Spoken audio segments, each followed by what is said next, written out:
Assalamualaikum warahmatullahi wabarakatuh. Saya Asaifi Nurmaidah Murbia dari kelas IPSB semester 2 dengan NIM 208200053. Di sini saya akan mereview buku Kisah Tanah Jawa dengan pengarang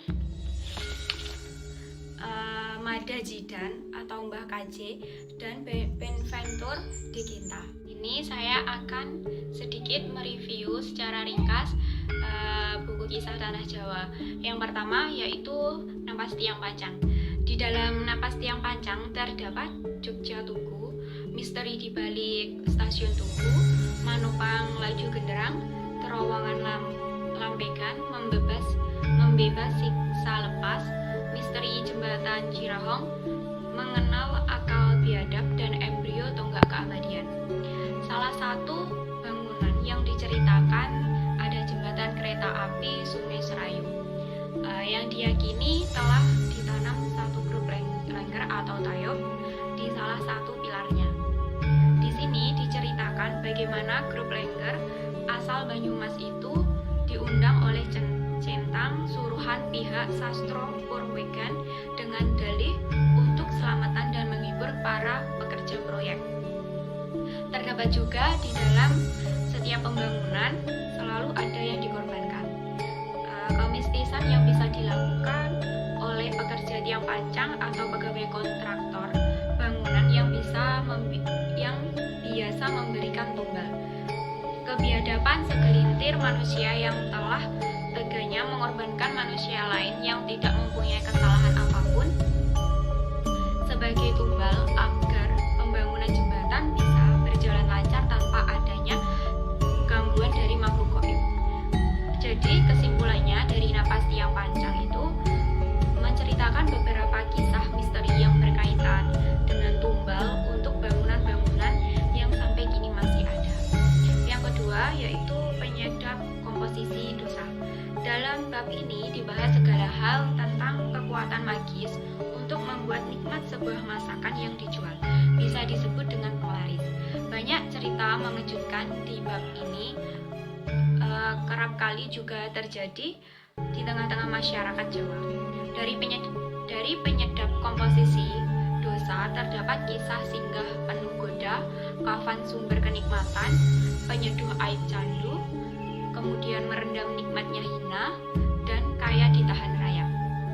Dapat ditarik kesimpulan dari kisah-kisah tersebut bahwa dari kasak kusuk masyarakat termasuk ciri-ciri tempat makan yang penjualnya menggunakan penglaris, ada pula juga yang bikin warno.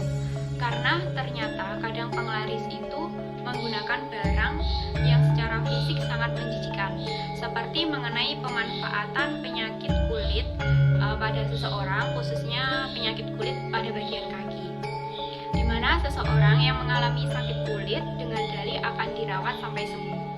Sebelumnya, pelaku penglaris mendatangi dukun dengan diberi umbar rampe berupa garam, di mana garam tersebut akan dicampurkan dengan air hangat yang kemudian akan direndamkan pada bagian kaki seseorang tersebut.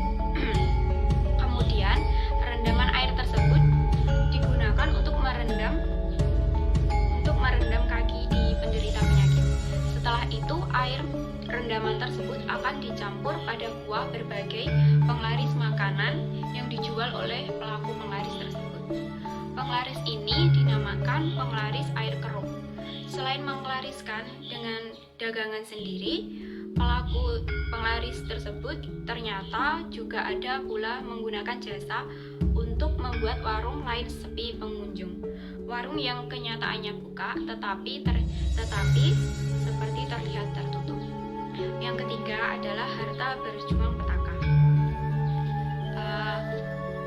Harta berjuang petaka di sini akan membahas tentang ilmu pesugihan.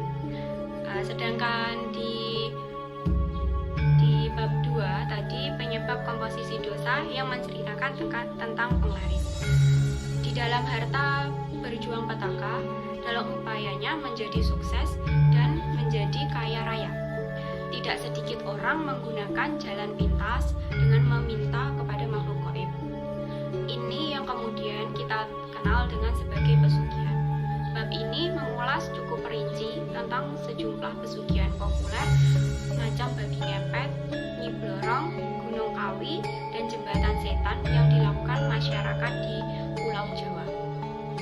Jadi para pelaku pesugihan ini jalan utamanya pasti datang ke dukun. Kemudian mendapat umbar rampe maupun syarat yang akan dijalankan agar bisa melakukan ilmu pesugihan tersebut.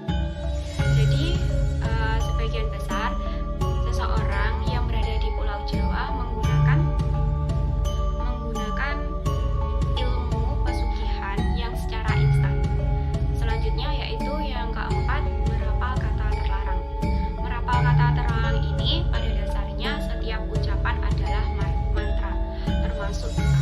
Hanya saja jika doa ditunjukkan pada hak baik, maka mantra digunakan untuk memohon pertolongan dari makhluk gaib. Di bab ini sekelumit sejarah ajian jaran goyang yang sangat terkenal itu. Ternyata konon pelakunya benar-benar ada dalam sejarah. Tetapi tentu saja setiap ajian sesat memiliki konsekuensi buruknya. Yang terakhir adalah kejawen dan kedatangan imperialisme. Yang pertama adalah kejawen. Kejawen hakikatnya adalah suatu tata cara atau aturan di dalam berkehidupan, baik kepada sesama manusia, alam, para leluhur, dan kepada Tuhan Yang Maha Esa. Masyarakat kejawen percaya bahwa doa yang didengar Tuhan merupakan berkah dari para leluhur. Berawal dari hal tersebut, para penganut kejawen melakukan simbol-simbol dalam bentuk sesaji seperti bunga, kemenyan, minyak, dan sebagainya berikut, yang kemudian dipadukan dengan ajaran agama yang masuk di Pulau Jawa.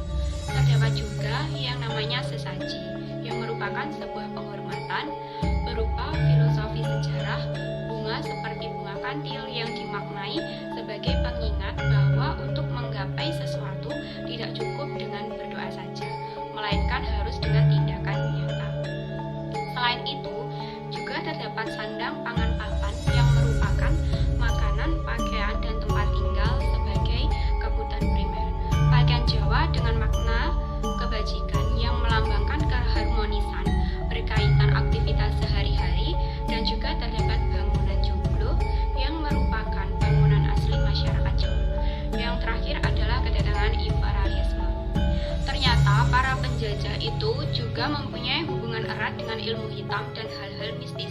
Contohnya, ada Daedalus yang memperkerjakan dukun-dukun lokal yang membuatnya berani dan gak takut kepada siapapun, baik terhadap hal gaib maupun para bangsawan yang mempunyai ilmu kanuragan. Dan masih banyak lagi fakta-fakta sejarah hubungan pemerintah kolonial dengan hal mistis di Tanah Jawa. Sekian review dari buku kisah Tanah Jawa secara singkat. Apabila ada perkataan saya yang kurang berkenan, mohon dimaafkan. Wassalamualaikum warahmatullahi wabarakatuh.